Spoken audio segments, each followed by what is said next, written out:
right, let's get into it. We're off to Morocco and we are joined on the line by Director of 7 TV Moroccan Web Media, Ahmed Talal. Ahmed, good to have you. Good evening to you and welcome to Energy FM and Choice FM in South Africa. Good evening to you and good evening to all the followers of Energy FM. It's always an honor to be part and to share what Moroccan football is doing with my brothers from South Africa and my colleagues, the journalists from South Africa. And as you know, Motsepe and Fawzi Al-Khja are more than listeners. I consider them as my brothers, and they're welcome to the Moroccan Kingdom for the African Cup. Thank you for making time for us, Ahmed. Let's, maybe before we talk about what the Moroccan Football Federation is doing right, just paint a picture of how the federation is structured. How often do they hold elections? And what has been the main mandate for the leadership that is elected at any given time? So, as you know, the Moroccan Royal Federation, known as FRMF, holds a General Assembly yearly, in which they speak about the moral situation. When we speak about the moral situation, it's the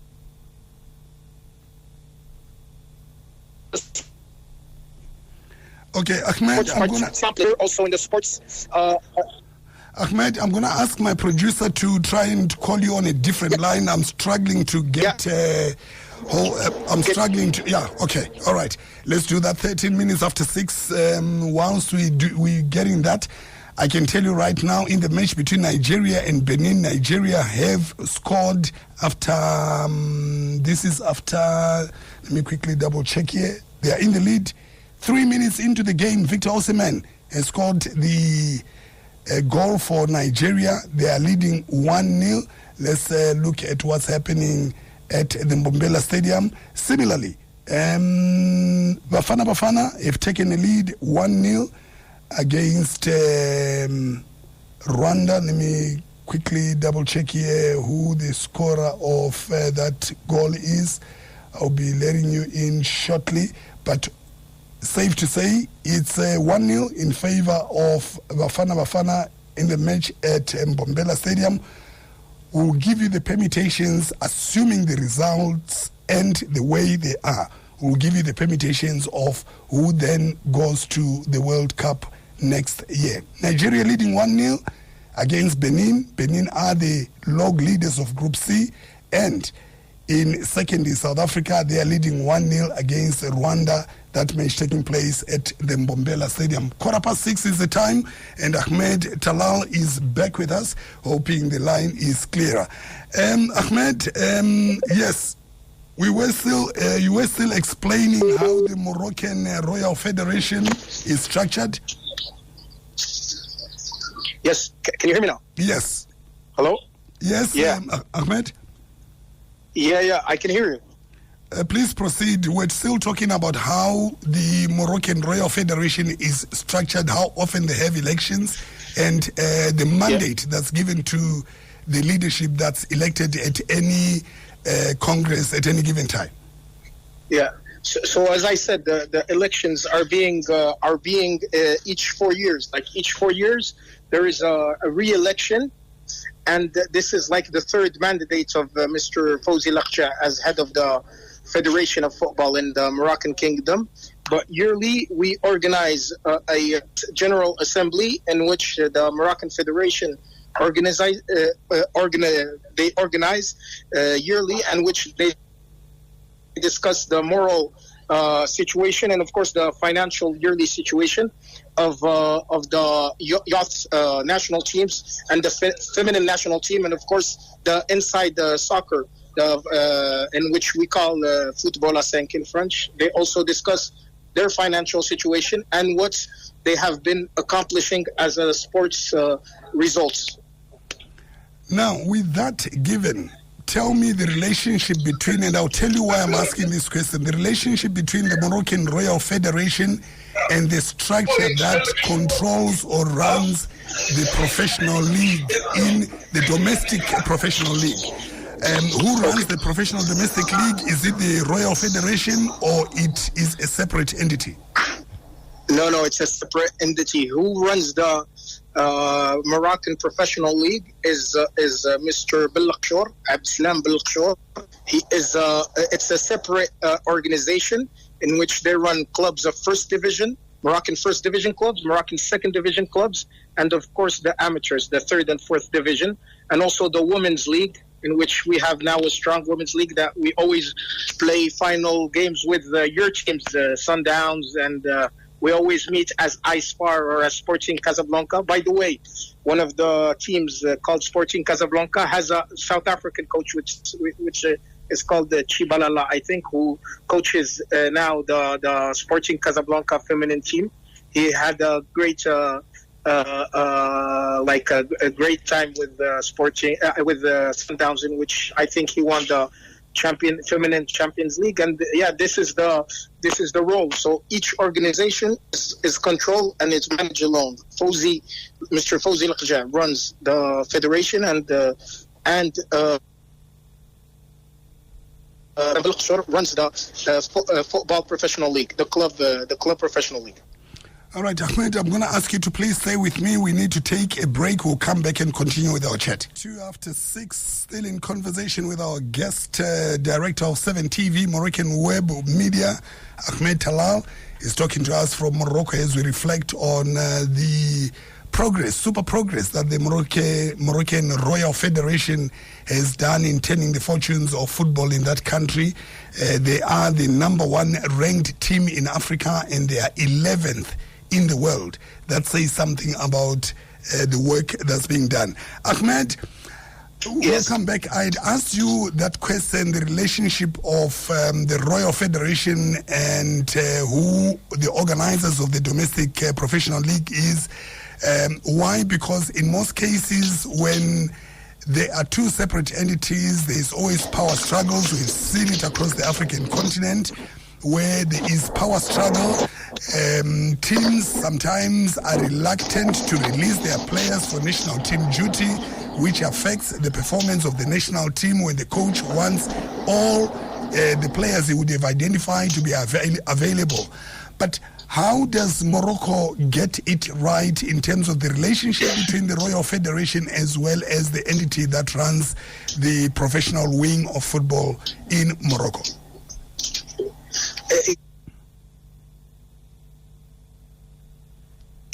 During the FIFA games, or in which way? Especially FIFA sanctioned games, particularly FIFA sanctioned games.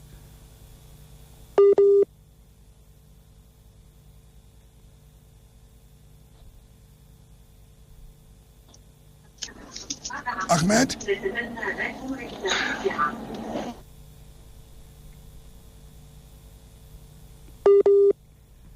All right.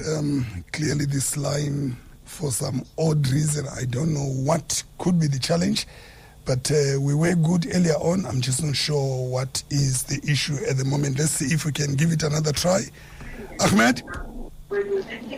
Yeah. If you could maintain that position, I think the line is clearer now. The signal is clearer. Yeah. Please good. proceed. I'm good. Please proceed. Yeah. Hello again. Yes, Ahmed, you can go ahead. Yeah. I'm online. Yeah. Now, saying the relationship between the Royal Federation as well as the wing that is in charge of professional football, particularly when it comes to sanctioned matches, FIFA sanctioned matches. Oh, FIFA sanction. Well, as you know, the Moroccan Royal Federation is not doesn't have anything to do with the clubs. The Royal Moroccan Federation only manages the national teams, feminine national team, and the national team A, the youth categories, and also the football, inside football. So they don't really manage the club. So of course, when there is any FIFA sanctions or CAF sanctions, the professional league, if they find that the sanction is fair, they don't they don't make a call or a second call. They confirm the sanction and they go with it. The Moroccan Football League has been more than comprehensive with the decisions of the CAF and also FIFA, and we also anything that has to do with the regulations or with the legal laws. It's always the president always takes advices from the president of CAF or president of FIFA, and that's why today the Moroccan clubs are strong in the Champions League or in CAF. As you know, Berkane has won the title last year, and Wydad has won the title more than twice in less than 7 years. So this is all because of the new political strategy that the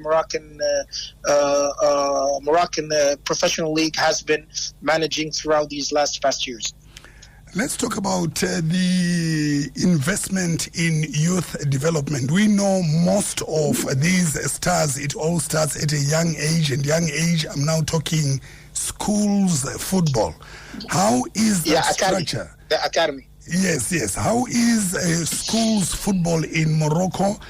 Because we've seen how your understanding. So as you know, we have the biggest football academy in Africa. It's called Mohammed VI Academy, and 70% of the players who reached the semi-finals during the World Cup 2022 were from the Mohammed VI Academy. I'm speaking about the goalkeeper Reda Tegnauti, the third goalkeeper, Naif Agred, Youssef Ansari, like many others. And others come from the Moroccan league, such as Yassine Bounou, who is from the Wydad Academy, such as Badr Banoun, who was from the Raja Academy, Ashraf Dari from the Mohammed VI Academy. So 70% were from the Mohammed VI Academy, and the others were from the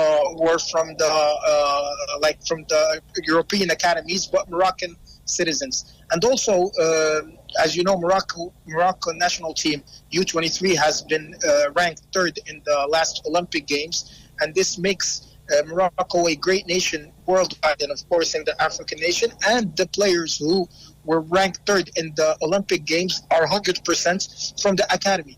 90%. And also these players who are now playing semi-finals against the French national team at the U20 World Cup are also players from the Mohammed VI Academy. So the new strategy and the new political strategy of football in Morocco is to invest on academies and on sports scholar to make these players in the same time good players, but also good in communication and also good in their not only their sports skill, but also in their academic skills.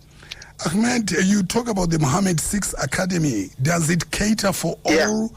Is it one academy that caters for all players across the country? And if so, how does one get admitted to the academy? What would make one be eligible to be part of the development of this academy? First of all, there is a strategy that was led by the Moroccan Royal Federation in partnership with the Moroccan Professional League, in which they signed a contract or a partnership with more than 9 clubs, in which the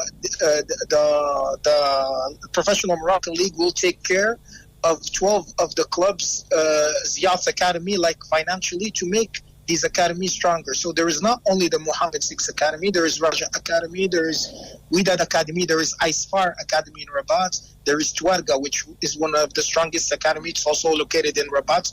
There is Berkane, one of the biggest academies and most beautiful academies in Morocco and in Africa. And of course, the way to admit to this Mohammed to the treasure, I call it a treasure, the Mohammed VI Academy, is to proceed to an exam test during the beginning of the sports season. And then if you're good enough, talently good enough, then you can proceed to this academy. Is the Moroccan Royal Federation particular about whether coaches for their junior and senior national teams, male and female, whether their coaches are Moroccans or not? Are you particular about that? Or any coach, as they say, it doesn't matter whether the cat is black or white for as long as it catches the mice. I didn't quite understand your question. I'm asking, you know, a lot of national teams would hire foreign coaches, for instance. Is the Moroccan Royal Federation particular about who coaches their junior and national teams? Does it have to be a Moroccan, or it can be any coach for as long as they understand what is expected of them? No, not at all. Like in the yacht academies, U23, U20, U17, like we had Spanish coaches, French coaches. We also had the ex-coach of the Moroccan soccer beach national team was from Senegal. So yeah, we the Moroccan Federation accepts all kinds of coaches, either African or from other continents. They just have to have the characteristics to coach these national teams. We know that we had Mokwena, he's South African, last year, in which he did a positive results. As I said, Sporting Casablanca Feminine Club have the ex-coach of Sporting Casablanca, Chibalala. Yeah, so I think the Moroccan national team has, or the Moroccan national teams accept all kinds of nationalities. All right, as we wrap up our chat, what's been the reaction from Morocco about your coach, Absalam, the one who is in charge of Orlando Pirates here in South Africa? The one who coaches now, the Walid Regrag you're speaking about, right? No, here in South Africa, Absalam. Yes. Oh, yeah, the coach, it's positive. I mean, it's you know that both our federations have a partnership, so I think this enters in the new strategy between South African football and Moroccan football. As you know, as I told you, we had good experiences with South African coaches, and why not the South African League can have good experience with the Moroccan coaches. Also, it's an arrangement that exists between the Royal Federation, Morocco Royal Federation, and the South African Football Association. Yeah, exactly. It was signed, I think, 1 year or 2 years ago. Okay, interesting. Great stuff, man. Great stuff, Ahmed Talal. It's only fair that we give credit where it's due and learn a thing or two. Thank you. Let me ask you. Let me ask you a last question. Are you going to come to the African Cup in Morocco? I'm not going to say it on air. I will call you after the show. I will tell you after the show. Off Thank air. you. You're welcome. Thank you so much. You're welcome. Thank you. It was an honor. Thank you. Thank Bye. you. للمزيد من المعلومات ما تنسوش تابونا وتفعلوا الجرس باش يوصلكم جديد لو 7 تي في.